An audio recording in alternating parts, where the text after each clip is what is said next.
an advice for, okay, I'm saying youngsters, but not only youngsters, but basically advice for each and everyone whom, whenever we just walk a bit in our lives, we enter into sins. We just find ourselves there. Like just you said, and most of the youth currently, that's where they run to. When Rasulullah he used to say that he used to run to prayers إذا فزعه إذا حزبه أمر فزع إلى الصلاة. But now we run to Netflix, we run to music, we run to, and that might be even the list of things, but even others run to addictions and whatnot and whatnot. People don't like it, but they find themselves in it. Liking it at that particular moment, temporary happiness, like you said, but after it, someone starts regret and remorse. And it even goes to an extent, subhanAllah Shaykhana, is with time, at first you will have remorse after doing the sin. But once you redo it, now it becomes part of you. You don't feel anything because now it's gotten in your veins. What's your advice? I wish it only ended at doing it repeatedly and feeling numb about it. Unfortunately, this is not the case. Shaytaan has a long history of deviating humans from the straight path. This is his job description. And his resume is so huge because he's been doing this all of the previous centuries, thousands of years, since the time of Adam, peace be upon him. So he knows exactly what makes you tick. Unfortunately, people don't pay attention to the steps of Shaytaan. We sin? Yes. This is normal. This is in our DNA. Nobody is infallible. The Prophet said, alayhi salatu wassalam, كُلُّ بَنِي آدَمَ خَطَّاء وَخَيْرُ الْخَطَّائِينَ التَّوَّابُونَ. Every son of Adam is sinful. However, the best of those who are sinful, those who frequently repent. Now, when we fall into sin for the first time, major or minor, we're so regretful, remorseful, we weep, we are so sad and taken aback. We promise and give pledges to Allah that we will never do it again. We conceal our sin. We're so scared that people would find out. A couple of months later, we get tempted and we do it again. And the same cycle is repeated. However, the amount of remorse is less. And time goes by and the frequency is more till there is no more remorse. Unfortunately, it's become a habit. Becomes something of your daily routine. Now, this is not the end of it. After some time, you start to have the audacity of doing it in public. Now you're not shy of it anymore.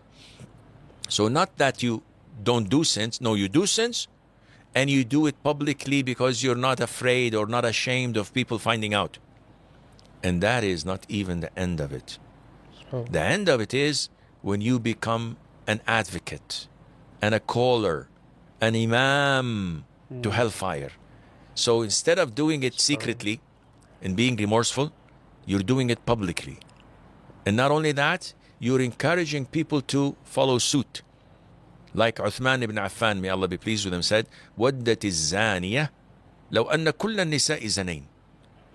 A woman who fornicates, she is accused, she is slandered, she is looked down upon. How to get over this? She wishes that all women commit the same sin, so we're all alike. If we're 10 in a room, one of us is so eager to take a smoke, a cigarette, and start smoking, but 9 of us are not, so he's hesitant. If he finds someone offering a cigarette and a light, they become encouraged, and they would like 3 or 4 more to join in, until the one who doesn't smoke becomes the outcast. He's looked down upon. Oh, look at him. he's a retard, he's uncivilized, he's a weirdo. And this is the time of fitna. The youth who fall into sin and suffer and complain of weakness of Iman, they have to do something about it. Otherwise, they're going downhill very rapidly. How to do or how to find a solution, that would require another podcast, inshallah, next Ramadan. Just Shaykhana, one advice. Just maybe one solution you might think. If we hold on to it, we will not follow. It's not one size that fits all. So, Some of us, the youth, like me. nah. What are you laughing for? Like, no, I'm saying like you, mashallah. طيب. Yes. So some Youngsters of the, like yes, Jazakallah khair. Mashallah. Some of the youth may fall into sin because of huge temptations around him. He has to block these temptations. So the easiest thing to do is to block TikTok, Instagram, Snapchat, YouTube, and all these sources of filth. 99.99% would say, nah, I don't want this. Give me another solution. You're the one who's opening the gates for Shaytaan to come in and flood you with fitna. And then you say, what can I do, Sheikh? I'm a man full of hormones and I'm tempted. You're tempting yourself. So number one, block the means. Number two, you will find that a lot of the people don't have any righteous practicing Muslims in their contact list. Why? Oh, this guy is good in business. Oh, this guy is good in sports. We go and work out together. Oh, this guy is good in giving me a humorous time. He talks a lot of dirty jokes and I enjoy time. Okay, which one of them takes you to the masjid? None. Which one of them revises the Quran with you? None. Which one of them, if he sees you drowning, he would give you a helping hand? None. So you complain now? The Prophet ﷺ took Abu Bakr as his Khalil, as his closest friend. Well, actually not Khalil, Allah is his Khalil, but his closest friend and ally. Why? Because they supported one another. And Abu Bakr took Umar. Umar took all the other companions as advisories and people to help and assist and stand by him. Without such people, we're alone. And when we are alone, we're an easy target. The example the Prophet gives, ﷺ, very beautiful. إِنَّمَا يَأْكُلُ الذِّئْبُ مِنَ الْغَنَمِ الْقَاسِيَةِ. Very easy. The wolf attacks only a stray sheep. When the sheep is within the herd, the wolf would not attack because there is the shepherd, there is the dog protecting. But when one of them sheep says, I hate the smell of the other sheep, I'm just going for a smoke, and it goes alone away, this is when she's attacked, or it is attacked. The same with the youth, with the youngsters. When they don't have the support of their brothers and their sisters to make them steadfast on Islam, what did Allah say in ayah number 28, Surah Al-Kahf? وَاصْبِرْ نَفْسَكَ. This is another beautiful ayah I would have loved to talk about, but again, you guys invite me only once for an ayah. Well, this is unfair. We'll invite you many times. Inshallah. As if I'm going to come. Anyhow, Allah Azza wa Jalla is addressing His Messenger ﷺ by saying what? Be patient with those who call Allah morning and evening, seeking His face.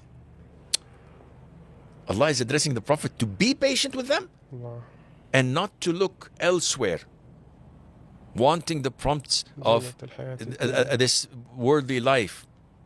And do not obey whom we made his heart heedless.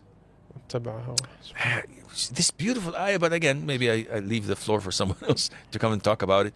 This ayah shows you without brothers to stand by us as men, and without sisters to stand by their female righteous, practicing, calling Allah in the morning and the evening, with sincerity, not any.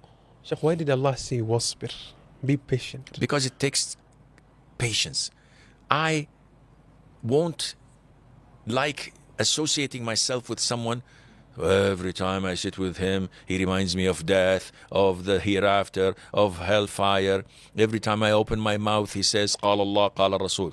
Come on, man. So tiring. يعني I want someone to crack a joke, someone to talk with me about the latest World Cup series. Someone talk to me about fast cars, beautiful women, movies, songs. But these things entertain you, but it spoils your heart.